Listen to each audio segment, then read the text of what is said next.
والصلاة والسلام على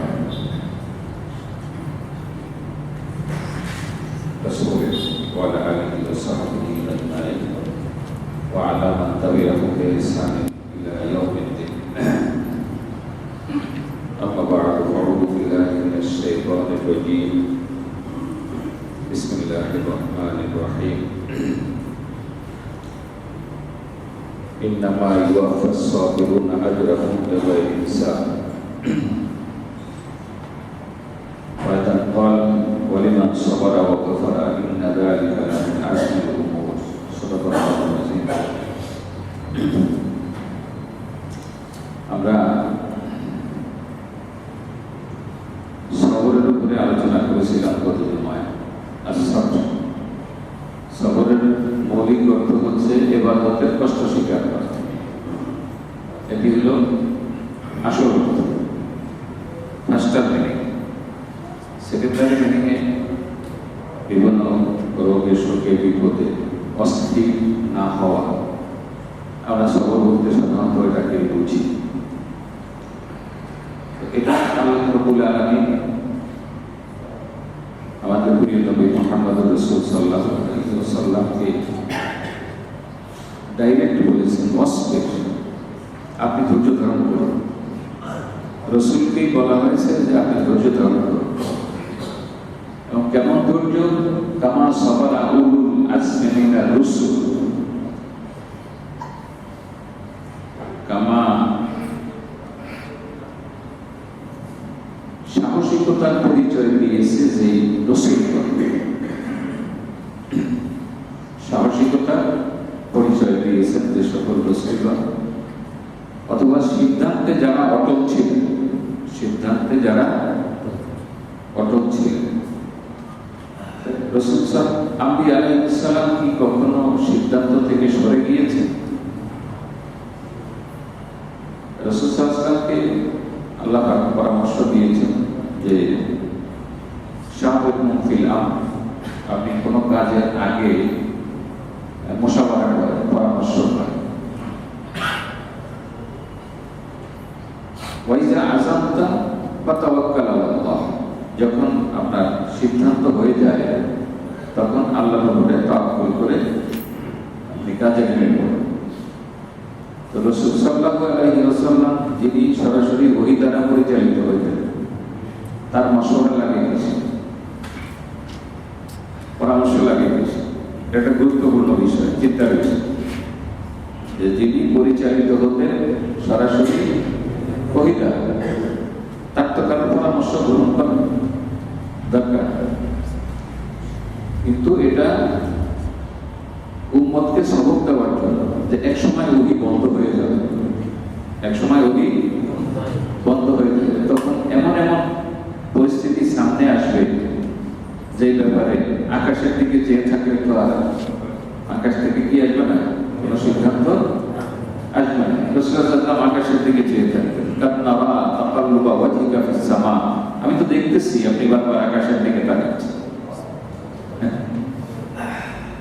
আল্লাহ বলছেন কান্নারা তাকাল্লুবা ওয়াজহিকা ফিস সামা, আমি তো দেখছি যে আপনি বারবার আকাশের দিকে তাকাচ্ছেন।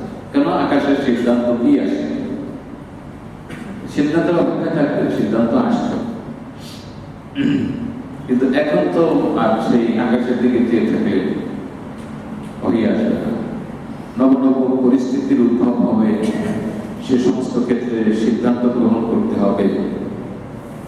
তো সেই ক্ষেত্রে যিনি ওহী দ্বারা পরিচালিত হতেন, তিনি যখন, তাকেই যখন বলা হয়েছে পরামর্শ গ্রহণ করুন, আমরা কোন সাদা কোন সার, আমাদের কি প্রদেশ, কাজে আমাদেরকে পরামর্শ গ্রহণ করতে হবে। এই জন্য সেই সংসারটা, সেই ইউনিট, কারণ একটি রাষ্ট্রের সর্বনিম্ন ইউনিট হল পরিবার। রাষ্ট্রের সর্বনিম্ন ইউনিট হল কি? পরিবার। কয়েকটি পরিবার নিয়ে একটা বাড়ি, কয়েকটা বাড়ি নিয়ে একটা পাড়া মহল্লা, কয়েকটা মহল্লা নিয়ে একটা ওয়ার্ড বা ইউনিয়ন, এইভাবে রাষ্ট্র, এইভাবে বিশ্ব। এই বিশ্বের সর্বনিম্ন ইউনিট হল কোনটা? পরিবার। এখন যেই পরিবারের পরামর্শ নাই, কেমন পরিবারের সৃষ্টিকর্তা নিজের হুকুম চালায় দেন, সেখানেই অশান্তি, সেখানেই অশান্তি। আমাদের দেশে আগে থেকেই একটা প্রবচন ছিল মানুষের মধ্যে, এটা মূর্খ লোকের কথা, জ্ঞানী লোকের কথা না, যে গরু রিজিকে আলসো একটা প্রবচন। আর ফলাহার রিজিকে সিদ্ধান্ত নেব, গরু রিজিকে সিদ্ধান্ত নেব, গরু রিজিকে আলসো এ ধরনের কথা কিন্তু চালু হয়েছে। আসলে গরু রিজিকে আলসাইতে হয় একদম সময়। এখন আপনার দৃষ্টিতে যদি পরিবারের সদস্যরা গরু হয় এমন, তাইলে এগুলো জিগেই আলস হইতে হবে, কারণ আলটা বইবে তারা, আমরা তো খালি নাকল ধরে রাখবো। এই সিদ্ধান্ত বাস্তবায়ন করবে কারা?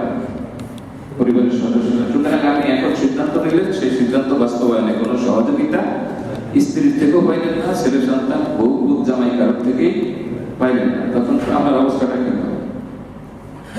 এই সংসার অশান্তি। এই জন্য মাসওয়ারাটা ওখান থেকেই নিতে হবে, পরামর্শটা। এখানে যদি ফ্যামিলিতে পরামর্শের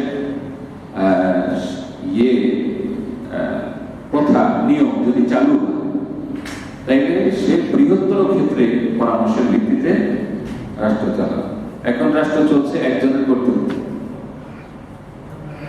পরামর্শ এমনকি দলীয় লোকদের সাথে পরামর্শ নাই, দলীয় লোকেরাও কি নাই পরামর্শে নাই। আমরা যে যেখানেই আছি সেখানে যেন একটু কর্তৃত্ব করার একটা খাস, কিন্তু রসুলকে আল্লাহ পাক বলছেন যে ওয়াশাবের যেখানে তিনি ওহী দ্বারা পরিচালিত হতেন, তারপরেও তাকে বলা হয়েছে আপনি কি করুন পরামর্শ, ওয়াইজা আযানতা ফাতাওয়াক্কাল, যখন আপনি সিদ্ধান্ত গ্রহণ করবেন তখন আল্লাহর উপরে তাওয়াক্কুল করে নেমে পড়ুন, কাজ বাস্তবায়ন। তা বলতেছিলাম ভিন্ন কথা, রাসূলগণ সিদ্ধান্ত যখন করতেন তখন সেখান থেকে পিছপা হতেন, কিন্তু সকল সিদ্ধান্ত বাস্তবায়ন করা কি খুব সহজ সাবলীল? মোটেই না। কেমন সিদ্ধান্ত বাস্তবায়ন করা? যখন আপনি পদক্ষেপ নেবেন তখন সামনে অনেক বাধা বিপত্তি আসবে। তো সেই ক্ষেত্রে ধৈর্যের সাথে এই সিদ্ধান্ত বাস্তবায়ন করার জন্য আম্বিয়া আলাইহিস সালাম, হযরত নূহ আলাইহিস সালাম তো ৯৫০ বছর, কত ধৈর্য কুলায়, কত ধৈর্য, ধৈর্যের তো একটা সীমা। এইভাবে সকল নবীগণ, এই কাহিনী আল্লাহ কোরআনের মধ্যে রাসূলকে আগেই শোনাইয়া দিয়েছে, সব নবীদের ধৈর্যের। তারপরে হযরত আইয়ুব আলাইহিস সালাম অসুখে পড়ে যে ধৈর্যের পরাকাষ্ঠা তিনি প্রদর্শন করেছেন, সে কাহিনীও তিনি তাকে শোনাইছেন। হযরত ইব্রাহিম আলাইহিস সালামের এই যে ত্যাগ এবং কোরবানি কষ্ট, হযরত মুসা আলাইহিস সালাম এবং বনি ইসরাইলের যে ফেরাউন নির্যাতন ৫০০ বছর, এমন আমাকে রাষ্ট্রের পক্ষ থেকে যখন জনগণের প্রতি অন্যায় এবং জুলুম করা হয় তখন অল্প কয়েকদিনে আমরা হাঁপাইয়া উঠি, অল্প কয়েকদিনই আমরা হাঁপাইয়া উঠি। কিন্তু সেখানে দেখেন রাষ্ট্র জনগণের উপরে জুলুম করেছে কতটা বছর? ৫০০টা বছর, ৫০০ বছর প্রায়। তাও কি এরকম লক্ষ লক্ষ শিশু সন্তানকে হত্যা করেছে। কিন্তু হযরত ইব্রাহিম মুসা আলাইহিস সালাম কি করেছেন? ধৈর্য ধারণ। তো রাসূলুল্লাহকে আল্লাহ পাক বলছেন ফাসবির, আপনি ধৈর্য ধারণ করুন। কেমন ধৈর্য? কেমন কেমন? কামা সাবারা উলুল আজমি মিনার রাসূল, আমার অন্য রাসূলগণ যারা সংকল্পে দৃঢ় ছিলেন তারা যেমন ধৈর্য ধরছে আপনিও তেমন ধৈর্য ধরুন। এখানে দেখেন সব নবীদের উপরে পজেশন কার? রাসূলের উপরে কি কারো পজেশন আছে? রক্তাক্ত হয়ে গেছে তাইফের ময়দানে, রক্ত মুছছে আর আল্লাহকে বলছেন আল্লাহ তাদেরকে মাফ করে দেন, বাইনাহুম লা ইয়ালামুন, ওরা জানে না এই জন্য আমাকে কষ্ট দিয়েছে। সেই নবীকে আল্লাহ বলছেন যে আপনি ধৈর্যটা এমন ভাবে ধরবেন যেমন আপনার পূর্ববর্তী সংকল্পে অটল যে সমস্ত নবী রাসূল ছিলেন তাদের মতো ধৈর্য ধারণ করুন। সবরের গুরুত্বটা কত! ওয়াসবির কামা সাবারা উলুল আজমি মিনার রাসূল। ওয়াসবির ওয়া মা সাবরুকা ইল্লা বিল্লাহ। আপনি ধৈর্য ধারণ করেন। কেমন? আপনার ধৈর্য এই জন্য না যে আপনি দুর্বল। আপনি ধৈর্য ধারণ এই জন্য না যে আপনি দুর্বল। একটা বিষয় আপনি চিন্তা করেন, আপনি চিন্তা করেন একটা বিষয় যে রাসূল সাল্লাল্লাহু আলাইহি ওয়াসাল্লাম কুরাইশ বংশের এবং সর্বোচ্চ তার চাচা হইলেন তখন কুরাইশদের নেতা। কুরাইশদের নেতা খাদিজা রাদিয়াল্লাহু তাআলা আনহা কুরাইশদের নেত্রী। কারণ তার এক ধমকে আবু জেহেলের পায়খানা পাতলা হয়ে গেছে। এক ধমক, যখন শেয়ারে আবি তালেবের রাসূল সাল্লাল্লাহু আলাইহি ওয়াসাল্লাম বন্দী জীবন যাপন করছিলেন তখন হযরত খাদিজা রাদিয়াল্লাহু তাআলা আনহার কোন আত্মীয় এই দুর্দিনে তাদের জন্য কিছু খাদ্য পাঠিয়েছে। আবু জেহেল সেই খাদ্যের বহরটাকে আটকে দিতে চেয়েছে। তখন হযরত খাদিজা যখন একটা ধমক দিলেন তখন সেই ধমকের পরে সে ওখান থেকে চাচা আবু জান কাছে সরে গেছে। তাইলে কত বড় প্রভাবশালী মহিলা! হযরত আলী রাদিয়াল্লাহু তাআলা কুরাইশদের নেতা, আবু তালেবের পুত্র। হযরত আবু বকর রাদিয়াল্লাহু তাআলা, হযরত ওমর, কেমন এই সমস্ত বড় বড় লিডাররা কুরাইশের, তারা রাসূলের পক্ষ অবলম্বন করেছে। সুতরাং এমনটা হয়নি কেন? প্রতিরোধ আন্দোলন কেন মক্কায় গড়ে উঠে? কেমন প্রতিরোধ আন্দোলন কেন মক্কায় গড়ে উঠে? ওরা একতরফা ভাবে শুধু নির্যাতন করেছে। আর এরা শুধু দেখে দেখে, এরা তো দুর্বল ছিল না কেউ, এরা তো কেউ দুর্বল অর্থনৈতিক দিক থেকে। ওসমান রাদিয়াল্লাহু আনহু তিনি অনেক শক্তিশালী ছিলেন না অর্থনৈতিক দিক থেকে। হযরত খাদিজা রাদিয়াল্লাহু আনহা যার এক্সপোর্ট ইম্পোর্টের ব্যবসা ছিল, হযরত ওসমান রাদিয়াল্লাহু আনহু এক্সপোর্ট ইম্পোর্টের ব্যবসা ছিল, হযরত আবু বকর সিদ্দিক রাদিয়াল্লাহু আনহু এরা তো খারাপ দিকে ছিলেন না, এক্সপোর্ট ইম্পোর্টের ব্যবসা ছিল তাদের সিরিয়ার সাথে, ইয়ামানের সাথে, দেশের মধ্যে বিদেশের।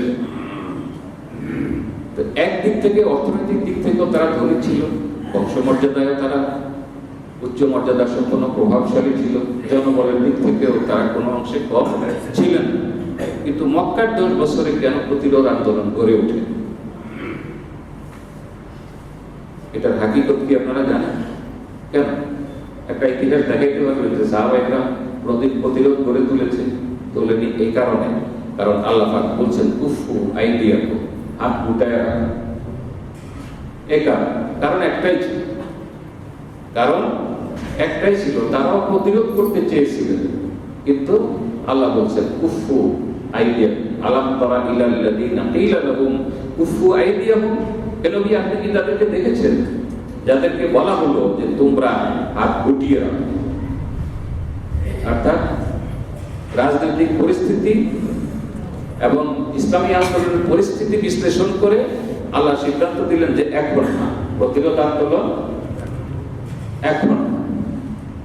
সিদ্ধান্ত কার? আল্লাহ। এরপরে মদিনায় হিজরত করে গেলেন, 2 বছর অতিক্রান্ত হলো। এবারে অনুমতি দেওয়া হলো, নির্দেশ না, এবারে আসলো কি?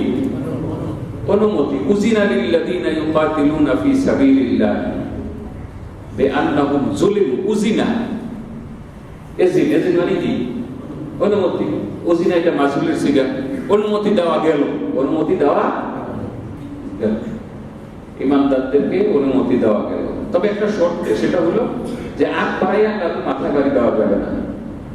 কেউ যদি লাঠি লইয়া আইয়ে তাইলে ওই লাঠিটা দাঁড়িয়েই মাথায় একটা দিয়ে দিতে। আমি নিজে লাঠি লইয়া বাইরাবো না, নিজে লাঠি বহন করা যাবে না। ওই যে লাঠি নিয়ে আসবে আমাকে আঘাত করার জন্য, ওইটা দিয়ে। উযিনা লিল্লাযিনা ইউকাতিলুনা বিআন্নাহুম যুলিমু, যদি তাদের উপরে জুলুম করা হয়। ইন্নাল্লাহা আলা নাসরিহিম লাকাদির, আল্লাহ ঈমানদারদেরকে সাহায্য করতে সক্ষম। আল্লাহ অক্ষম না। ঈমানদাররাও যেমন অক্ষম ছিল না, আর আল্লাহও অক্ষম ছিলেন না। কিন্তু রাজনৈতিক পরিস্থিতি বিশ্লেষণের যোগ্যতা থাকা লাগবে নেতাদের। প্রতিরোধ আন্দোলন কখন করবেন, কোন সময় করবেন, এই রাজনৈতিক পরিস্থিতি বিশ্লেষণের যোগ্যতা থাকা লাগবে। এই জন্য আল্লাহ নিজেই বিশ্লেষণ করে দিয়েছেন, কুফুয়াই দিয়ে এখন হাত গুটায় রাখো। মদিনায় যাওয়ার পর গেল কোনের বোঝে না, অনুমতি দেওয়া হলো। এরপরে তৃতীয় নম্বরে বলা হলো এনফিরু খিফাফান ওয়া সিকালা, ভালো অবস্থায় থাকো আর পরিস্থিতি যত কঠিনই হোক বেরিয়ে পড়ো। নাফা এনফিরু, বেরিয়ে পড়ো, প্রতিরোধ আন্দোলনে বেরিয়ে পড়ো। এনফিরু খিফাফান ওয়া সিকালা, এটা তোমাদের জন্য হালকা হোক অথবা ভারী হোক, কঠিন হোক। কারণ পরিস্থিতি সবসময় তো আর সহজ থাকে না, কোন সময় কঠিন হবে। এই জন্য আল্লাহ বলছেন পরিস্থিতি যত কঠিনই হোক, যত হালকাই হোক, তোমরা বেরিয়ে পড়ো। এই গেল তৃতীয় পর্যায়ে। চতুর্থ পর্যায়ে যখন দেখা গেল যে তাদের মধ্যে একটু ধীমে তালে চলে, কেমন, তখন আল্লাহ পাক বললেন ওমা লাকুম, হলোটা কি তোমাদের, কি হলো, ওমা লাকুম লা তুকাতিলুনা ফি সাবিলিল্লাহ, আল্লাহর পথে কেন লড়তে বের হচ্ছ না, কেন বের হচ্ছ না? ওমা লাকুম লা তুকাতিলুনা ফি সাবিল ওয়াল মুস্তাদআফিনা মিনার রিজালি ওয়ান নিসাই ওয়াল বিলদানি আল্লাযিনা ইয়াকুলুনা রাব্বানা আখরিজনা মিন হাযিহিল ক্বরিয়াতিজ যালিমি আহলুহা, যেই জনপদের নারী, শিশু, আবাল, বৃদ্ধ, বনিতা, ওয়াল মুস্তাদআফিন মিনার রিজাল, পুরুষ, ওয়ান নিসা, মহিলা, ওয়াল বিলদান, শিশু সন্তান, প্রতিটা মানুষ আমার কাছে ফরিয়াদ করছে, আল্লাহ এই জুলুম আর বরদাস্ত করতে পারছি না। রব্বানা আখরিজনা মিন হাযিহিল ক্বরিয়া, আল্লাহ এই কারিয়া, এই জনপদ থেকে আপনি আমাদেরকে বের করে নিয়ে যান, আমরা আর সহ্য করতে পারছি না। ওয়াজআল লানা মিন লাদুনকা ওয়ালিয়্যা, আপনার পক্ষ থেকে আমাদের জন্য একজন গার্ডিয়ান, একজন অভিভাবক পাঠান। ওয়াজআল লানা মিন লাদুনকা নাসীরা, আপনি আমাকে সাহায্য করেন। এ পর্যায়ে রাসূলকে দোয়া শিখিয়ে দিলেন যে আপনি দোয়া করতে থাকেন। অকুল রব্বি আদখিলনি মুদখালা সিদকিন ওয়াজআল ওয়া আখরিজনি মুখরাজা সিদক ওয়াজআল লি মিন লাদুনকা সুলতানান নাসীরা, আল্লাহ আমাকে কি রাষ্ট্র ক্ষমতা দেন, কারণ রাষ্ট্র ক্ষমতার সাহায্য ছাড়া তো আমি এই পরিস্থিতি সামাল দিতে পারব না। দোয়াটা আল্লাহ শিখিয়ে দিলেন, কোরআনের একটা আয়াত, ওয়াজআল লানা ওয়াজআল লি মিন লাদুনকা সুলতানান নাসীরা, সাহায্যকারী একটি রাষ্ট্র ব্যবস্থা আমাকে দান করুন। এরপরে ষষ্ঠ পর্যায়ে ধমক আসলো, ইসতাকালতু মিনাল আরদ, ঘটনা কি, মাটি কামড়ে বসে থাকছো কেন, এখন তো বের হওয়ার সময়, এখন বের হওয়ার সময়। ইসতাকালতু মিনাল আরদ, এখনো মাটি কামড়ে বসে আছো। আর আদিতুল বিল হায়াতিদ দুনিয়া, দুনিয়ার জীবনকে নিয়ে তোমরা খুশি, অথচ দুনিয়ার এই সমস্ত সামগ্রী আখিরাতে পাওয়া যাবে। এবং দুনিয়ার যে সমস্ত সামগ্রীর পিছনে দৌড়াচ্ছ, এগুলি একটাও তোমার সাথে যাবে না, আর আখিরাতের মূল্য নাই, এগুলির কোনো মূল্য নাই। সারা দুনিয়ার সম্পদ একাত্র করলে একটা মাসিক পথ আমার মূল্য নেই। আর সেই কুরসিতে বলছেন, আল্লাহ বলছেন যে সারা দুনিয়ার সকল সম্পদ একাত্র করলে একটা মাসিক পরের সমান যদি মূল্য হইতো, তাহলে আমি ওদেরকে কিছু দিতাম, ওদেরকে কিছু খেতে দিতাম, কারণ একটা মাসিক এক মূল্য। ঘরের পিছনে একটু কায়দা আয়া বিভিন্ন স্যান্ডেল ম্যান্ডেল তালাশ করতেছে, ছোট বাচ্চা বলতেছে দাদু দাদু দাদু, কি ওরা আমাকে সবকিছু লয়ে যায়, আমনে তো কুদিয়া কাদিয়া বাইরে যে কি আমার ঘরের ভিতর থেকে কি লয়ে যায়, লাঠি ছোটা লয়ে বাইরে দেখা যায় টোকায়, কি নিতেছে আপনার ফেলে দেওয়া যে সমস্ত জিনিসের কোনো মূল্য নাই, সেগুলি কয়েকটা নিতেছে। তখন আপনি নাতিরে বলতেছেন দাদু আসো, এগুলি কোনো কাজের না, নেই করা নেই। সারা দুনিয়ার সকল সম্পদ আল্লাহর কাছে কোনো কাজের না, খাও কাফের মুশরিকরা। যদি দামি হইতো, যখন দেখেন টোকাই হাতে একটা দামি জিনিস, তখন ওরে ধাক্কা দিয়ে ওটা লয়ে গেল, তাই না? সারা পৃথিবীর সৃষ্টি জগতের যেই সম্পদ ভোগ করতেছে, এটা যদি আল্লাহর কাছে মাসিক পরের সমানও হইতো, তাহলে ধাক্কা দিয়ে আমার এটা লয়ে দিত না। আমাদের কথা ছিল সবর। তো এই সমস্ত পরিস্থিতিতে, কঠিন পরিস্থিতিতেও আল্লাহ রাসূলকে বলছেন যে আপনি যে ধৈর্য ধারণ করবেন এটি আপনার দুর্বলতার বহিঃপ্রকাশ নয়, এবং আমি যে আপনার পক্ষ অবলম্বন করবো না, আমি আপনাকে সাহায্য সহযোগিতা করবো না, এই জন্য নয়। ওমা সবরুকা ইল্লা বিল্লাহ, আপনি ধৈর্য ধারণ করবেন কার জন্য?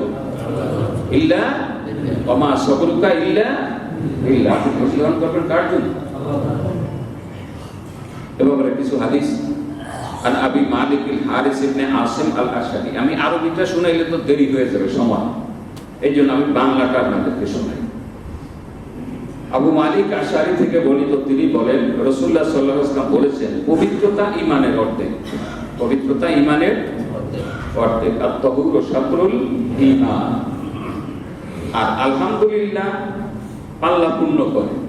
বান্দা যখন আলহামদুলিল্লাহ বলেন তখন আলহামদুলিল্লাহর সওয়াব তাকে এই পরিমাণ দেওয়া হয় যে হাসরের ময়দানে পাল্লা পরিমাণ তার আমলনামা।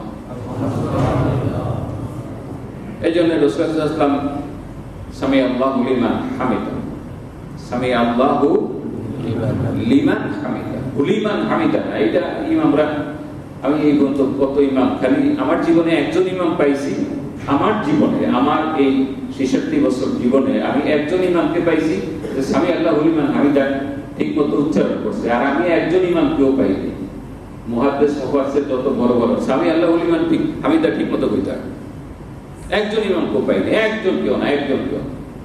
শুধু একজন ইমামকে পাইছিলাম, বলা আলিয়া মাদ্রাসা, আলিয়া মাদ্রাসায় ইমামতি করতেন আমাদের সালেস মুহাদ্দিস সাহেব, এই যে বরিশালের হুজুর, নামটা তো আশকার গেল, হ্যাঁ হ্যাঁ।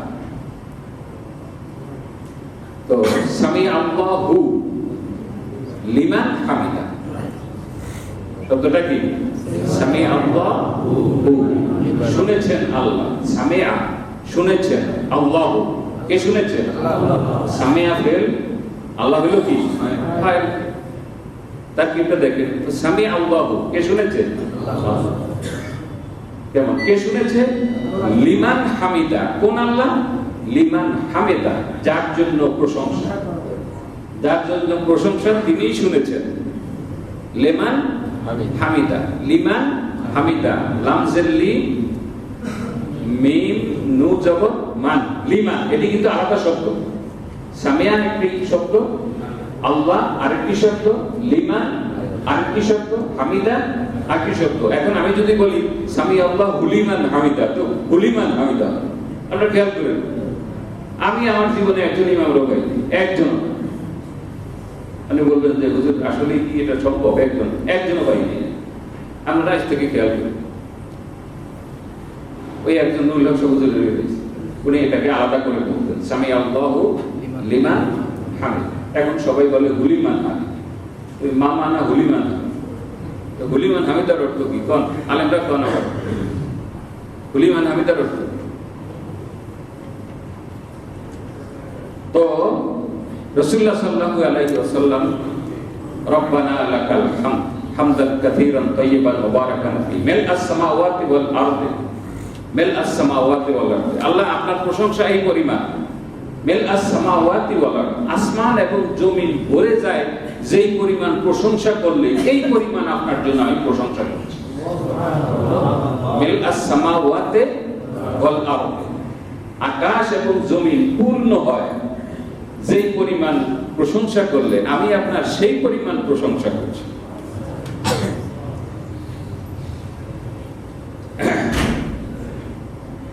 মিল আস-সামাওয়াতি ওয়া মিল আল-আরদি ওয়া মিল মা বাইনাহুমা, এবং এর মাঝখানের যত খালি জায়গা আছে ওই পরিমাণ প্রশংসা আপনার জন্য। মিল মা শাইতা মিন শাইইন বা'দ, এরপরে আরো কোনো জায়গা থাকতে পারে যেটি আমার জানা নেই। এছাড়া আসমান জমিন এবং এই দুইয়ের মাঝখান, এছাড়া সৃষ্টি জগতে আরো কোনো জায়গা থাকতে পারে যেটি আমার জানা নাই। সেই জায়গা পূর্ণ হয় যেই পরিমাণ প্রশংসা করলে আমি আপনার সেই পরিমাণ প্রশংসা করছি। লাকাল হামদু হামদান কাসীরান তাইয়িবান মুবারাকান ফী আহলাস সানাই ওয়াল মাজদি আহাব্বু মা ক্বালাল আবদু ওয়া কুল্লুনা লাকা আল্লাহুম্মা লা মানি'a লিমা আতাইতা ওয়া লা মুতি'a লিমা মানা'তা ওয়া লা ইয়ানফা'ু যাল জাদ্দি মিনকাল জাদ। এটা হলো, আমরা তো ফরজ নামাজে আরাম করি, এত সময় দিব না, দেব না। এখন আমরা তো দিতেছি বেশি সময় আপনাদেরকে দেব না। অর্থাৎ ইমাম সাহেব জামাতে নামাজ পড়লেন, কিন্তু যখন সুন্নত পড়বেন আর নফল পড়বেন তখন এই দোয়াটা মুখস্থ করে নিয়ে রব্বানা লাকাল হামদু হামদান কাসীরান তাইয়িবান মুবারাকান ফী মিলআস সামাওয়াতি মিলআল আরদি মিলআ মা বাইনাহুমা মিলআ মা শি'তা মিন শাইইন বা'দু আহলাস সানাই ওয়াল মাজদি আহাব্বু মা ক্বালাল আবদু ওয়া কুল্লুনা লাকা আবদ আল্লাহুম্মা লা মানি'a লিমা আতাইতা ওয়া লা মুতি'a লিমা মানা'তা ওয়া লা ইয়ানফা'ু যাল জাদ্দি মিনকাল। এই বলবেন হাবের সব হইবেন নাকি? মুখস্থ হবে চলে তো কাম সব ব্যাপারে হবে। তো আল্লাহ রাসূল বলছেন যে এই আলহামদুলিল্লাহ পাল্লা পূর্ণ করে দেয়। সুবহানাল্লাহ আলহামদুলিল্লাহ উভয়ে অথবা একা একই আসমান সমূহ পৃথিবীর মাঝখানে সবকিছু পূর্ণ করে। এখন একটা প্রশ্ন হইল, এখানে একটা প্রশ্ন, এই সব কারা পাবে? এই সব কারা পাবে? শবে বরাতের সব কাদের জন্য? আজকে শুক্রবার, কালকে শনিবার, এখানে অনেক ব্যাংক কর্মচারী আছে, আজকেও যাবেন না, কালকেও যাবেন না। অ্যাকাউন্টের চাকরি করার সুবাদে তাদের টাকাটা জমা হবে কি হবে? এটা রাষ্ট্র কর্তৃক দেওয়া ফ্যাসিলিটি। কারণ ওই কয়েকদিন তারা কি করছে? পরিশ্রম। সারা বছর যারা নামাজ, রোজা, হজ, যাকাত, তাসবিহ, তাহলিল, জিকির, আজকার, কোরআন তেলাওয়াত, তাওয়াবিহ, সাজ, ইশরাক, তাহাজ্জুদ করছে, তারা শবে বরাতের রাত হইয়া থাকলেও এগো অ্যাকাউন্টে ওই সব জমা হয়ে যায়। আর যার চাকরি নেই, হে যদি অফ টাইমে আইয়ে চাকরি করার লিগে ব্যাংকের দারোয়ানের কাছে একটা খোলো দিয়ে আমি একটু চাকরি করতে হবে, সারাদিন নাই, আজকে ফজর পরে নাই, জোহর পরে নাই, আসর পরে নাই, হাত্তাকে মাগরিবও পরে নাই, শবে বরাতের ফজিলত দিতে হয়েছে, ওর অ্যাকাউন্টে কোনো টাকা জমা হবে। এই যে করোনা কালীন আজকে 1 বছর আমরা স্কুলে যাই না, মাদ্রাসায় যাই না, আগামী 23 তারিখ পর্যন্ত জমা না, আমাকে অ্যাকাউন্টে বিল জমা হচ্ছে কি হচ্ছে না? হচ্ছে না। কারণ যে আরো বছর চাকরি করছি, এমনকি 85 দিন বছরে বন্ধ পাই, সেই বন্ধের বিলটাও আমাদের অ্যাকাউন্টে জমা হয়ে যায়। এইরকম যাকে চাকরি আছে, শবে বরাতের দিন আল্লাহ হ্যাকো অ্যাকাউন্টে ওটা দিয়ে দিছে। আর যাকে চাকরি নাই, এগুলো কি আসমানের দরজা খোলা হয়নি, এটা এই দুনিয়া জিরো হয়ে গেছে, ওখানে খোলা হয়নি। কত বছর পরে জহুর পরে না, তো আসর পরে, যেহেতু সে ফরজ নামাজ পড়েনি, যেহেতু সে আল্লাহর হুকুম আহকাম পালন করেনি। তো এই যে আলহামদুলিল্লাহ, সুবহানাল্লাহ, এগুলি তারা পূর্বে কাম, যার ফরজে কোনো ঘাটতি নাই, ওয়াজিবে কোনো ঘাটতি নাই, সুন্নতে মুআক্কাদায় কোনো ঘাটতি নাই, সেই সমস্ত লোকেদের এগুলি হলো কি? নাস, এগুলি হলো সওয়াব। সালাত হচ্ছে নূর, আলো, এবং দান খয়রাত হলো ঈমানের প্রমাণ। দান খয়রাত ঈমানদার ছাড়া অন্য কেউ, এটা ঈমানের প্রমাণ। দানটা হলো কি? ঈমানের প্রমাণ। কারণ নিজের সঞ্চিত অর্থ আল্লাহর পথে ব্যয় করা, মসজিদে ব্যয় করা, মাদ্রাসায় ব্যয় করা, ফকির মিসকিনকে দেওয়া, যে খাতগুলো আল্লাহ পাক বলে দিয়েছেন সেখানে দান করা, এটা হলো কি? ঈমানের অংশ, ঈমানের প্রমাণ। সবর এবং ধৈর্য হচ্ছে আমল। এখানে আমাদের আজকের বিষয় যে সবর, ধৈর্য, এটা হলো কি? আমল। এটা যদি কারোর মধ্যে থাকে, তাইলে অন্ধকারে পথ চলা তার জন্য কি হবে? সহজ হবে। কোরআন তোমার পক্ষে বা বিপক্ষে একটি প্রমাণ। কোরআন কারোর পক্ষে যাবে, কোরআন কারোর বিপক্ষে যাবে। হুজ্জাতুল লাকা আও আলাইকা। কোরআন যিনি পড়ছেন, অর্থ হৃদয়ঙ্গম করছেন, আর সেই অনুপাতে আমল করছেন, কোরআন তার জন্য হুজ্জত, দলিল। হাসরের দিন কোরআন তার জন্য সুপারিশ করবে। আর যে কোরআনকে সাথে উপেক্ষার নীতি অবলম্বন করছে, সে মামলা খাবে। ওয়াকালা রাসূল ইয়া রাব্বি ইন্না কওমি ইত্তাখাযু হাযাল কুরআনা মাহজুরা। রাসূল তাদের বিরুদ্ধে মামলা করবেন। রাসূল বলবেন সেদিন, ইয়া রাব্বি, হে আমার রব, ইন্না কওমি, আমার এই কওম, আমার এই উম্মত কি করেছে তারা? ইত্তাখাযু হাযাল কুরআনা মাহজুরা, এই কোরআনকে তারা পরিত্যাগ করেছে। কোরআন পরিত্যক্ত করার কারণে তারা সেদিন কি খাবে? মামলা খাবে। এবং এইটার বর্ণনা দিয়েছেন ইমাম ইবনে তাইমিয়া, মান লাম ইয়াকরা এই কোরআন, উম্মতের যারা কোরআন পড়েনি ফাকাদ হাজার, তারাই মামলা খাবে। 2 নম্বরে ওমান কারাআল কুরআনা ওয়া লাম ইয়াতাদাব্বার মাআনিহি ফাকাদ হাজার, কোরআন পড়েছে অর্থ বুঝে নাই, অর্থ বোঝার চেষ্টাও করে নাই, বা বাইরেও যায়, মনে করছে যে মুখস্থ করলেই তো সওয়াব, কথা বলতে না, বোঝানোর দরকার। ওই যে খাওয়ারি জামাই লেখিয়া ছোট রানী মাতারিয়া বিয়ে, বিধবা মহিলা, আয় নাই, রোজগার নাই, দুগা পুরান চাউলের ভাত রাঁধছে, দুপুর গেলে দুগা মুগ ডাইল আর ওই একটা ছোট মুরগা 2 ঘরের মাঝে জাল কাটিয়া জয় টয়া ধরছে, ধরে ধরে রানিয়া দিছে। জামাই তো ক্ষুধার্ত, 8-10 মাইল গ্রামের পথ হাঁটিয়ে এসে দুপুরে এখন খাইতে দিছে, হাওড়ি বাতাস করে আর জামাই খায়। জামাই কাছে আম্মা এই মুরগাটা কি এর জবাব করলেন, এটা ডাল করলে অনেক বড় হইতো, এটা যা ঝোলের যে স্বাদ এ দিয়ে তো খাওয়া যেতে পারে।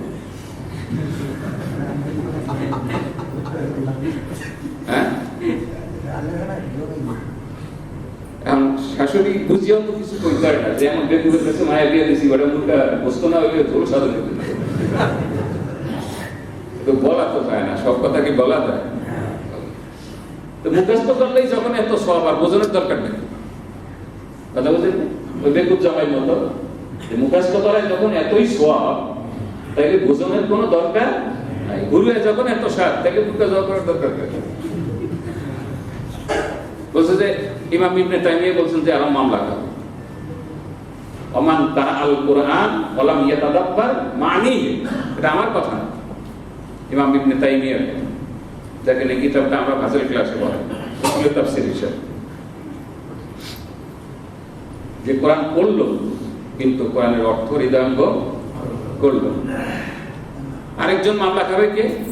ওমান কারাআল কুরআনা ওয়া ইয়াতাদাব্বার মাআনিহি ওয়া লাম ইয়ামাল বিহি, আরেকজন আমি কোরআন পড়লাম, কোরআন বুঝলাম, কিন্তু কোরআন অনুপাতে আমল করলাম, সেও মামলা। 3 গুণ। কাজেই কোরআন যেমন আপনার পক্ষে দলিল সুপারিশ করবে, আবার কোরআন আপনার বিপক্ষে মামলা হবে। প্রত্যেক ব্যক্তি সকালে উঠে নিজেকে বিক্রি করে দেয়, এরপর সে তাকে মুক্ত করে ধ্বংস করে।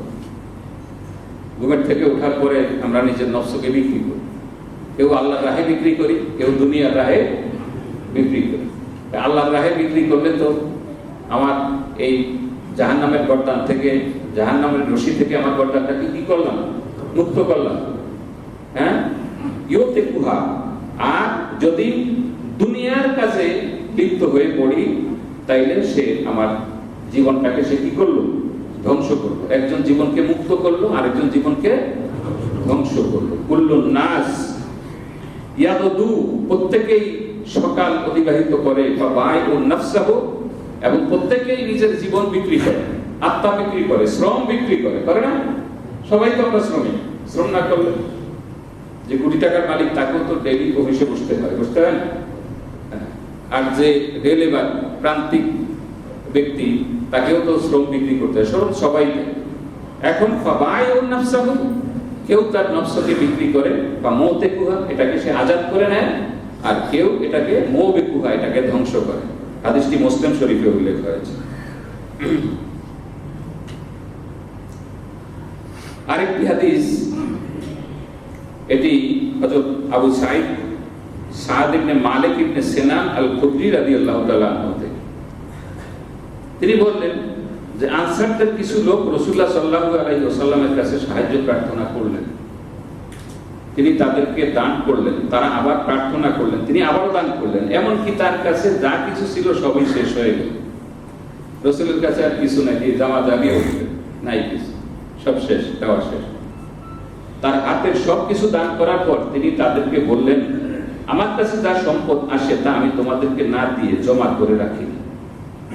যে ব্যক্তি পবিত্র থাকতে চায়, আল্লাহ তাকে পবিত্র রাখেন। যে পবিত্র থাকতে চায়, আল্লাহ তাকে, মানে হাত পাততে যে না চায়, কেমন, দুইটা পাও নাই, তারপরে বসে বসে পানির দোকানদারি করে, আছে না এরকম? দুইটা পাও নাই, চলতে ফিরতে পারে। অনেকেই তো দুইটা হাত আছে, দুইটা পাও আছে, তারপরে ভিক্ষা করে, সুস্থ মানুষ। সেদিন লঞ্চে যাইতেছি, এক লোকে ভিক্ষা চাইছে, আমি তো দিছি, পাশে আরেকজনের কাছে একবার চাই গেছে, আবার আইসে, আমার পরে তো সে একটু বিরক্ত বোধ করছে, এই ভিক্ষা করে, মানে সুস্থ মানুষ। কে কইছে আমি সুস্থ মানুষ? এই যে দেখেন আপনি সুস্থ না, এই যে কথাবার্তা বলতেছেন, হাঁটা চলা করতেছেন, আপনি সুস্থ না।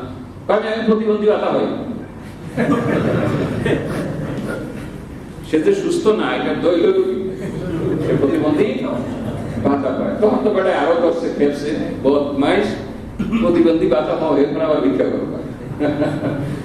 সুস্থ মানুষ প্রতিবন্ধী বাতা হয়। কত মানুষ আছে চলতে পারে না, তারপরে সে কি করে না, ভিক্ষা। পবিত্র থাকতে চাইলে আল্লাহ তাকে পবিত্র রাখেন, আল্লাহ তাকে পবিত্র। যে ব্যক্তি কারো মুখাপেক্ষি হতে চায় না, আল্লাহ তাকে স্বনির্ভর করে দেয়। আল্লাহ আল্লাহ আল্লাহ। যে কারোর উপরে নির্ভর হতে চায় না, আল্লাহ তাকে স্বনির্ভর করে দেন। যে ব্যক্তি ধৈর্য ধারণ করতে চায়, আল্লাহ তাকে ধৈর্য ধারণ করার তৌফিক দেন। ধৈর্য অপেক্ষা উত্তম, প্রশস্ত আর কোন বস্তু কাউকে দান করা হয়নি। ধৈর্যের চাইতে উত্তম কোন জিনিস নাই, কোন প্রশস্ত জিনিস আর নাই। হাদিসটি বুখারী এবং মুসলিম দুটাতেই উল্লেখ করা হয়েছে, হাদিসটি মুত্তাফাক আলাইহি। ওয়ান আবি ইয়াহইয়া সুহাইল বিন সিনান রাদিয়াল্লাহু আনহু قال قال رسول الله صلى الله عليه وسلم عجبا لامر المؤمن ان امره كله خير ليس ذلك لاحد الا للمؤمن ان اصابته سراء شكر فكان خيرا له وان اصابته ضراء صبر فكان خيرا له। আল্লাহ। হযরত আবু ইয়াহইয়া সুহাইল ইবনে সিনান থেকে বর্ণিত, তিনি বলেন রাসূলুল্লাহ সাল্লাল্লাহু আলাইহি ওয়াসাল্লাম বলেছেন, মুমিনের ব্যাপারটা আশ্চর্যজনক। আমাদের সেটা খুব কথা আছে, রাজারাতি মরলেও আর বাঁচলেও, তো মুমিন মরলেও লাগবে, বাঁচলেও লাগবে। রাসূলুল্লাহ এই জন্য বলছেন মুমিনের বিষয়টা হলো আশ্চর্যজনক। কেমন? তার সকল কাজই কল্যাণ এবং আনন্দজনক। কিছু হলে সে আল্লাহ শুকর আদায় করে, আনন্দজনক কিছু যদি হয় তখন কি করে? শুকর করে। ভালো অবস্থায় থাকলে শুকর করে, তাহলে এটা কল্যাণ, এটাও কি কল্যাণ। শুকর আদায় করে, তার কল্যাণ সাধিত হয়। আবার তার দুঃখজনক কিছু হলে আল্লাহ তার উপর ধৈর্য ধারণ করে, এটাও তার জন্য কল্যাণ। তাহলে সুখে থাকলেও কল্যাণ, দুঃখে থাকলেও কল্যাণ। সুখে থাকলে সুখ, আর দুঃখে পড়লে রাসূলুল্লাহ সাল্লাল্লাহু আলাইহি ওয়াসাল্লাম মুমিনকে উদাহরণ দিয়েছেন কিসের সাথে? খেজুর গাছের। কিসের সাথে? খেজুর গাছের। দেখেন খেজুর গাছ, আল্লাহ মাসালু কালিমাতিন তাইয়্যিবাতিন কাশাজারাতিন তাইয়্যিবাতিন আসলুহা সাবিতুন ওয়া ফারুহা ফিস সামা তুতি উকুলাহা কুল্লা হাইনিন বিইজনি রাব্বিহা কাযালিকা ইয়াদরিবুল্লাহুল আমসাল। মাসালু কালিমাতিন খাবিসাতিন কাশাজারাতিন খাবিসাতিন ইজতুসাত মিন ফাওকিল আরদি মা লাহা মিন ফারাক। এই যে পাকিস্তানি লতা বা গজবী লতা কয়, কোন এলাকায় জাপানি লতা কয়, যেমন এটা অনেক সময় একটা ভালো গাছকে এমন ভাবে চেপে ধরে, এখানে মালিকই হলো না। তো বাগানের মালিক খেয়াল করেনি, কিছুদিন একটু উদাসীন ছিল, যার কারণে বাগানে যায়নি। এর মধ্যে এক মাস সময় পায়া তার স্বাদের এই মালতিয়া আম, কেমন বোম্বাই আম, বিদেশ থেকে আমের চারা নিয়ে লাগাইছে, এই ধারে এমন ভাবে ধরছে দেখে একবারে দিলে মুড়িয়ে দিল। কেমন? ওটা হলো শাজারায়ে তাইয়্যিবা। আম গাছটা হলো কি? শাজারায়ে তাইয়্যিবা, ভালো জাতের গাছ। এটা হলো ভালো জাতের গাছ। আর এই যে যেইটা এটাকে সাফিয়া ধরছে, এটা হলো কি? খবিস। শাজারাতুল খাবিসা, শাজারায়ে খাবিসা, খাবিস। অর্থাৎ অনেক সময় সত্যকে মিথ্যায় চেপে ধরে, সত্যকে মিথ্যায় কি করে? চেপে ধরে, একেবারে নিঃশ্বাস ফেলাবার কোনো জন্য। এখন বাগান দিয়ে যাইতেছিল, মালিক কোনো কাজে, হয়তো অফিসে বা চাকরি স্থলে, দেখলো ভাইরে আমার সাথে আম গাছটা এরকম অবস্থা, এটা পাকিস্তানি লোকে মারিয়ে ফেলাইবো। তাহলে কারে বলাইবো টুলাইবো? কোনো পোলান টোলানোর দরকার নাই, কোনো কিছু দরকার নাই, কোনো অস্ত্রপাতিরও দরকার নাই, খালি হাত দিয়ে টান দিয়ে ধুয়ে গেছে। ওরা হাত দিয়ে হাত দিয়ে খালি একটু টান দিয়ে সেটা তার কোনো কষ্ট হয় নাই। বিকাল বেলা যখন আসছে তখন দেখে এক রইতেই শেষ, এক রইতেই কি। তো পৃথিবীতে যত মতবাদ আছে, সেটা গণতন্ত্র হোক, ধর্মনিরপেক্ষতাবাদী হোক, সমাজতন্ত্র হোক আর কমিউনিজম হোক, এগুলির অবস্থা এরকম। অনেক সময় ইসলামকে চেপে ধরে, পৃথিবীর কোন কোন ভূখণ্ডে এটা ইসলামকে কি করে, চেপে ধরে। ইসলামের উপরে এই আগাছা এমন ভাবে প্রভাব বিস্তার করে যে ইসলাম শেষ হয়ে যেত, এই ভূখণ্ডে ইসলাম শেষ। কিন্তু ইসলামের যারা মালিক, তারা যদি একটা টান দিতে পারে তাহলে এক রইতেই শেষ, এক রইতেই শেষ। আর ওই যে খেজুর গাছ, খেজুর গাছের দশা দেখেন, খেজুর গাছ উপরে প্রথমে কয়টা পাতা ওঠে না জানলে বলবেন, একটা পাতা হয়, দুইটা, প্রথমে ওঠে একটা, উপরে যতটা নিচে তার 3 গুণ। আপনি আড়িটা উঠে দেখেন, আড়িটা উঠে দেখেন, একটা পাতা গজাইছে এমন খেজুর গাছের আড়ি দেখেন যে উপরে যতটুকু নিচে তার 3 গুণ। অর্থাৎ সে তার ভিত্তি এত গভীরে প্রবেশ করতে চেয়েছিল, মাটিকে সে বলল যে মাটি আমাকে একটু জায়গা দাও। মাটি বলল যে তুমি যেহেতু উত্তম গাছ, কালেমায়ে তাইয়্যিবা, সুতরাং এই মাটিতে শিকড় যতটুকু ইচ্ছা ততটুকু ঢুকাও, আমি তোমাকে সাপোর্ট দেব। আর ওই যেই গাছটা উপরে, তাকে কিন্তু মাটি সাপোর্ট দেয় নাই, সেও মাটির কাছে জায়গা পাইছে, মাটি তাকে বেশি ভিতরে ঢুকতে দেয়, বলছে উপরে উপরে যতটুকু খাইয়া বাস তার বাস, তোমাকে ভিতরে ঢুকতে দেব। তো সেটাকে ভিতরে ঢুকতে দিল। এরপরে 2 পাতা, 3 পাতা, 4 পাতা, যখন 10 পাতা হইল তখন যায় দেখে সুগারি গাছের, খেজুর গাছের শিকড় কয়টা এই পর্যন্ত, সুগারি গাছের এই পর্যন্ত যত বন্যা হইল, 70-এর বন্যা থেকে আরম্ভ করে 92-এর বন্যায় এই পর্যন্ত কোন সাক্ষী যদি থাকে যে আমি দেখছি একটা খেজুর গাছ মাজা দিয়ে ভাঙিয়ে গেছে,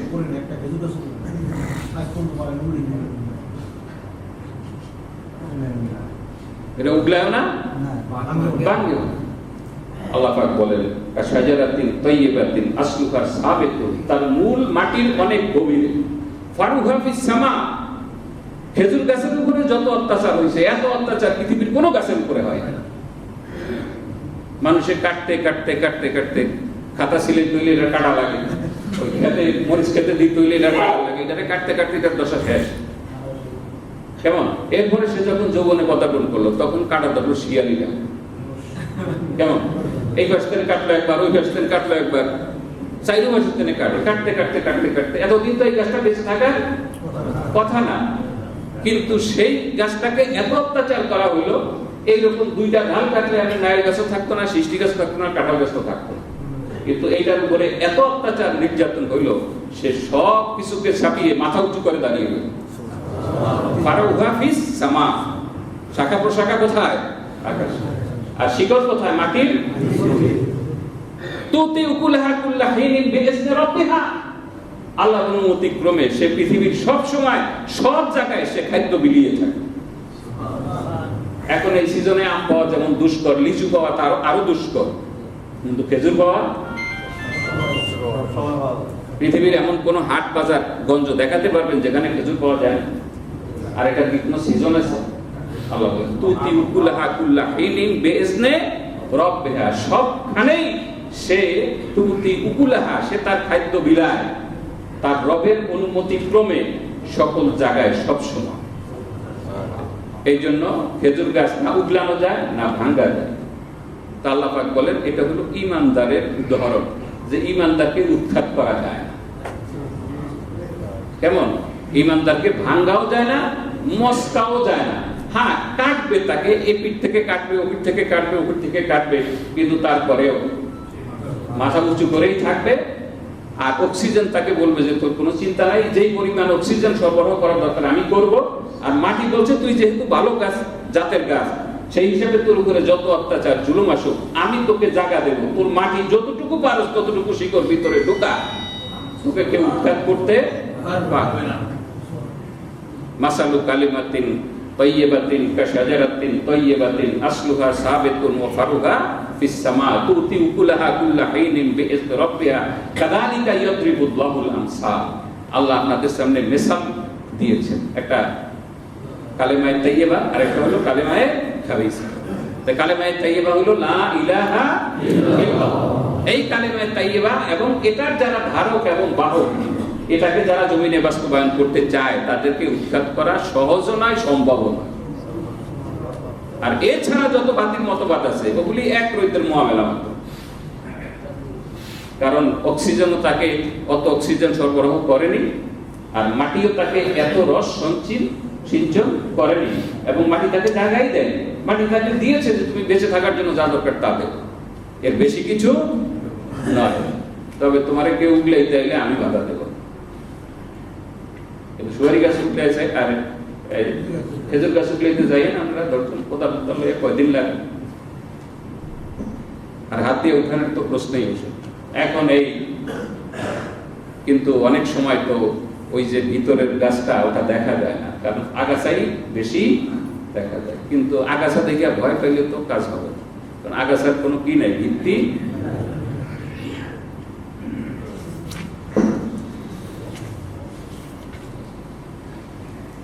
عن ابي هريره رضي الله عنه ان رسول الله صلى الله عليه وسلم قال يقول الله تعالى ما لعبد المؤمن عندي جزاء اذا قبضت صفيه من اهل الدنيا ثم احتسبه الا الجنه। আবু হুরায়রা থেকে বর্ণিত, রাসূল সাল্লাল্লাহু আলাইহি ওয়াসাল্লাম বলেন, আমার মুমিন বান্দার জন্য যখন আমার কাছে জান্নাত ব্যতীত কোনো পুরস্কার নেই, যখন আমি দুনিয়া থেকে তার প্রিয়জনকে নিয়ে যাই আর সে সওয়াবের আশায় ধৈর্য ধারণ করে। একজনের স্বামী মারা গেল, একজনের স্ত্রী মারা গেল, একজনের ছেলে মারা গেল, প্রিয়জন মারা গেল, তো আল্লাহ বলেন যে এই আমার বান্দার প্রিয়জনকে যখন আমি তুলে নিয়ে যাই, সে যদি সওয়াবের আশায় কেবল আমার উদ্দেশ্যেই সফর করে, তাহলে জান্নাত ব্যতীত আর কোনো পুরস্কার তার নাই। তার পুরস্কার একটাই, সেটা কি?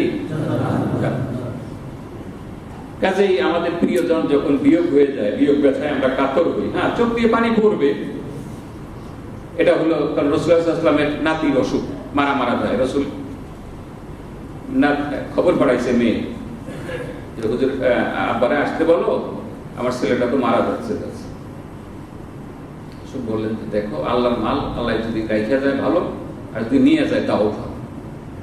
এটা উনি আর কন্যা সন্তুষ্ট হইতে পারলেন। এরপরে রাসূলের কসম দিয়া পাঠালেন, আল্লাহর কসম দিয়া কও হেরাই। রাসূল সাল্লাল্লাহু আলাইহি ওয়াসাল্লাম তখন কয়েকজন সাহাবী নিয়ে গেলেন, নেওয়ার পরে তখন কোলের উপরে দেওয়া হলো, কোলের উপরেই নাতিটা মারা গেল। রাসূল সাল্লাল্লাহু আলাইহি ওয়াসাল্লামের চোখ বেয়ে গন্ধ বেয়ে পানি পড়তেছে। কি করতেছে? পানি পড়তেছে। সাহাবী জিজ্ঞাসা করলেন, হুজুর এই দেখেন, মানে আপনি এত ধৈর্য ধারণের ওয়াজ করেন, এখন আপনার চোখ দিয়ে পানি পড়ে, এইটা কি? সাহাবী জিজ্ঞাসা করলেন, ইয়া রাসূলুল্লাহ এইটা কি? রাসূল সাল্লাল্লাহু আলাইহি ওয়াসাল্লাম বলছেন, এটা হলো রহমত। এটা হলো কি? রহমত। এটা হলো দয়া। আল্লাহ ওই যে এক ভাগ দয়া মানুষের মধ্যে বিতরণ করেছেন, এটা হলো সেই দয়া। অর্থাৎ আপনি চোখ দিয়ে পানি পড়বেন, এটা সবরের বিপরীত নয়, কিন্তু হাউমাউ করা, বুক চাপড়ানো, বিলাপ করা, ওই করা, সেই করা, এগুলি না করে কারো প্রিয়জনকে যদি আল্লাহ নিয়ে যায়, ছেলে, কারণ জীবিত পিতার কাঁধে নিজের সন্তানের চাইতে ভারী কোনো বোঝা এই পৃথিবীতে নেই। কারণ যেখানে সবাই আশা করে যে আমি মারা যাবো, আমার সন্তান আমাকে কাঁধে করে কি করবে? দাফন করবে। সেখানে সন্তানের লাশ যদি বাবার কাঁধে নিতে হয়, তাহলে এর চাইতে ভারী বোঝা তার জন্য আর কিছু নাই। সেখানে সে কি করবে? সবর করবে। তো সবর, স্ত্রী মারা গেলে, স্বামী মারা গেলে, বাপ মারা গেলে, মা মারা গেলে, প্রিয়জন মারা গেলে, আমি হাদিসটি আবারও আপনাদেরকে শোনাই। সেটা হলো যে রাসূল সাল্লাল্লাহু আলাইহি ওয়াসাল্লাম বলেছেন যে যদি কারোর প্রিয়জনকে আমি নিয়ে যাই আর সে যদি সওয়াবের আশায় শুধু সবর করে, তার জন্য জান্নাত ছাড়া আর কোনো বিনিময়। আরেকটি হাদিস বলে শেষ করছি। আন আনাস রাদিয়াল্লাহু তাআলা আনহু قال سمعت رسول الله صلى الله عليه وسلم يقول ان الله عز وجل قال। এটা হাদিসে কুদসি, এটা হাদিসে কুদসি, আগেটাও কিন্তু হাদিসে কুদসি, যে আত্মীয় ব্যথায় যে জান্নাতের কথা বলে সেটা হাদিসে কুদসি। এটা হাদিসে কুদসি, ইজা তালাইতু আবদি বিহাবিবাতাইহি ফাসাবারা আওয়াতুহু মিনহাল জান্নাহ ইউরিদু আইনাই। আমি যখন বান্দার প্রিয় দুটি জিনিস নিয়ে যাই, অর্থাৎ দুটি চোখ অন্ধ করে দেই, সে যখন সবর করে, তখন তার বিনিময়ে আমি তাকে জান্নাত দান করি। রাওয়াহুল বুখারী। হাদিসটি আমি যে কটা হাদিস বলছি এগুলি সবই মুত্তাফাক আলাইহি। কোনটা বুখারী, কোনটা মুসলিমে, কোনটা উভয়তে উল্লেখ করা হয়েছে। আমরা এই চ্যাপ্টার আজকেই শেষ করব সবরের, আগামীতে ইনশাআল্লাহ অন্য চ্যাপ্টারে যাব। তো কথা একটাই, সেটা হলো সবর সবর সবর। আমার সবর ইল্লা, সবর হবে কার জন্য? আল্লাহ। আরো অনেক কিছু। এক রাকাতে একাধিক সূরার আয়াত পড়লে নামাজ শুদ্ধ হবে কি না, এটা ধারাবাহিকতা রক্ষা করতে হবে। কি করতে হবে? ধারাবাহিকতা। এই সূরার দিনে এক আয়াত, ওই সূরার দিনে এক আয়াত, ওই সূরার দিনে এক আয়াত, এটা নয়। এক আয়াতে যদি আপনি কিছু পড়েন তাহলে সেটা পড়বেন, এরপরে অন্য আয়াতে অন্য সূরা থেকে যাবেন।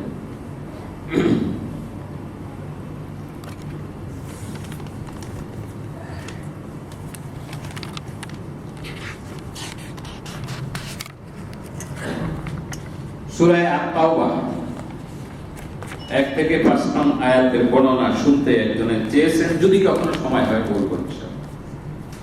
এখন তো আমরা অন্য ধারাবাহিকতায় আছি।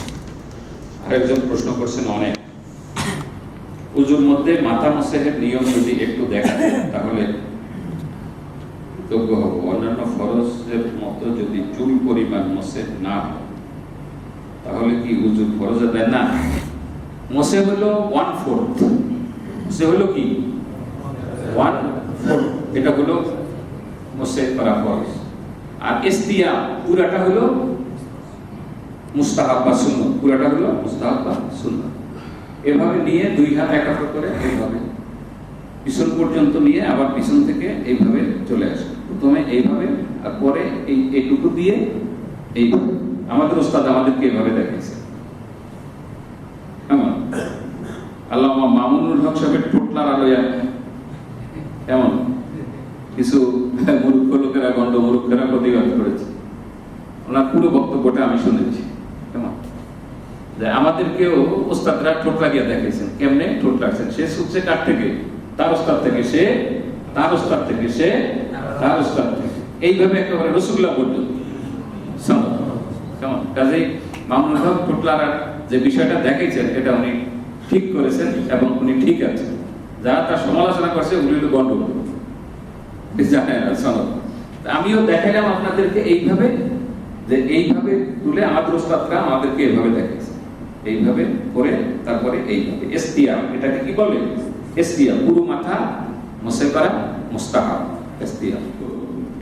সেরা কোরআন মজিদ কবরস্থানে মাটিতে পুঁতে ফেলা হলে তাহা মৃত ব্যক্তির পায়ের দিকে পড়ে, এর কোন সমস্যা হবে কিনা? এটা আমি দুটা মাসালা দেখেছি। একটা হলো যে এটাকে কোনো একটা, মনে করেন একটা স্টিলের বালতি বা এরকম কোনো একটা জিনিসের মধ্যে এটাকে পুরে সেই ছাইটাকে সংরক্ষণ করে যাতে বাহিরে না যায়, সেটাকে কবরস্থানে দাফন করে ফেলা, যেখানে মানুষের পা পড়বে না, যেখানে মানুষের পা পড়বে। অথবা সবগুলিকে একাত্র করে নতুন বা পুরাতন পবিত্র কাপড় দিয়ে সেটাকে একটা প্যাকেট করে ওই প্যাকেটটাকে গেড়ে ফেলা, অথবা কবরস্থানের ভিতরে গর্ত করে ওই গর্তের মধ্যে দিয়ে পুরে ওই ছাইটাকে দিয়ে দেওয়া, অথবা বড় নদী বা সাগরের এমন জায়গায় ওটাকে ফেলে দেওয়া যেটা কখনো মানুষের পায়ের সংস্পর্শে আসার সম্ভাবনা নাই। এই কয়টা তরিকা আমি কিতাবে দেখেছি। যে কোনো একভাবে এটাকে সংরক্ষণ করা যেতে পারে। বাবার জন্য ছেলের উত্তম দোয়া, এটা তো কোরআনে আছে, রব্বির হামহুমা কামা রাব্বায়ানি সগীরা, রব্বি আউজিনি আন আশকুরা নি'মাতাকা আল্লাতী আন'আমতা আলাইয়া ওয়া আলা ওয়ালিদাইয়া ওয়া আন আ'মালা সালিহান তারদা। সাথে যুক্ত আছে ওয়াসলিহ লি ফি যুররিয়াতি ইন্নী তুবতু ইলাইকা ওয়া ইন্নী মিনাল মুসলিমিন। সুলাইমান আলাইহিস সালাম যে দোয়া করেছেন সেই দোয়া কোরআনে দুই জায়গায় উল্লেখ করা আছে। তো এইগুলো হলো উত্তম দোয়া। কবরের পাশে দাঁড়িয়ে দোয়া করা কি উত্তম? যদি হয় তাহলে কোন জায়গায় দাঁড়াবো এবং কোন সময় দোয়া করা উত্তম? রাসূল সাল্লাল্লাহু আলাইহি ওয়াসাল্লাম কবরের কাছে গিয়ে দোয়া করছেন এটা সাবিত নাই। কবর জিয়ারত করেছেন, গিয়ে সেখানে আসসালামু আলাইকুম ইয়া আহলাদ দিয়ারি মিনাল মুসলিমিন আনতুম লানা সালাফুন ওয়া নাহনু লাকুম তাওয়াউন ওয়া ইন্না ইনশাআল্লাহু বিকুম লাহিকুন ইয়াগফিরুল্লাহু লানা ওয়া লাকুম নাসআলুল্লাহ লানা ওয়া লাকুম আল আফিয়া। বিভিন্ন সূত্রে আরো তথ্য সূত্রে মনে করেন শাব্দিক কিছু ব্যবধান আছে কোথাও এদিক ওদিক। এই হলো মূল দোয়া। রাসূল সাল্লাল্লাহু আলাইহি সালাম দিয়ে দোয়া করে সেখান থেকে চলে এসেছেন, কিন্তু তিনি সেখানে দাঁড়িয়ে কোনো দোয়া করেছেন এমনটা জানা যায়। তবে আমাদের ওস্তাদগণ যেটা আমরা শুনেছি তাদের কাছ থেকে, যে কবরের এই দোয়া করার পরে কোন সূরা অথবা কোন দুরূদ ইত্যাদি পড়ে যদি কবরের কাছে দোয়া করতে হয়, যেমন রাসূলুল্লাহ সাল্লাল্লাহু আলাইহি ওয়াসাল্লাম কবরের কাছে দোয়া করলে কিবলামুখী হয়ে দোয়া করতে হবে, কিবলামুখী হয়ে দোয়া করতে হবে। কবর জিয়ারত করতে হবে কিবলার দিক থেকে দাঁড়িয়ে। কোন দিক থেকে? কিবলা, অর্থাৎ পশ্চিম দিক থেকে দাঁড়িয়ে। আমাদের দেশে কিবলা পশ্চিম দিকে, পশ্চিম দিক থেকে দাঁড়িয়ে পূর্ব দিকে ফিরে দোয়া করতে হবে। আর কবর জিয়ারত করতে হবে, কবর জিয়ারতের দোয়াগুলো সেভাবে করতে হবে। আর যখন আল্লাহর কাছে চাইবেন তখন কোন দিকে ফিরবেন? কিবলার দিকে ফিরবেন। তাতে যদি কবর পিছনে পড়ে যায় তাতে কোনো দোষ নেই। তবে রাসূলুল্লাহ কবর জিয়ারত করতে একটু ডাইনে অথবা বায়ে সরে যাবেন, যাতে সরাসরি রাসূলের দেহ মোবারক পিছনে না পড়ে। এটা হলো কি আদব। তো মসজিদে দোয়া করা, নামাজের পরে দোয়া করাটাই হলো উত্তম। কবরস্থানে দোয়া করা জায়েজ আছে, করলে করতে পারে। উত্তম হলো মসজিদে বা অন্য জায়গায় কোরআন তেলাওয়াতের পরে দোয়া। নামাজের পর আয়াতুল কুরসি, তাসবিহ ফরজ নামাজের পর নাকি ওয়াক্তের নফল নামাজ শেষ করে? এটা চমৎকার প্রশ্ন। যেই ওয়াক্তে সুন্নত নাই, যেমন আসর এবং ফজরে কি নাই? সুন্নত নাই, সেখানে তাসবিহগুলো পড়বেন ফজর নামাজের, ফরজ নামাজের পড়ে। আর যেই নামাজগুলি যেমন জোহর, মাগরিব এবং এশা, এখানে সুন্নতে মুআক্কাদা পড়ে তারপরে ওটা পড়বেন। কেন? যেহেতু এই দোয়াগুলি হলো সুন্নতে জায়েদা অথবা মুস্তাহাব পর্যায়ে, আর নামাজটা হলো সুন্নতে মুআক্কাদা। এই জন্য সিরিয়াল অনুপাতে সুন্নতে মুআক্কাদা প্রাধান্য পাবে আর মুস্তাহাব তার পরে যাবে। এটা এই হলো। আমার কাছে আজকে আর কোনো প্রশ্ন নেই। বারাকাল্লাহ।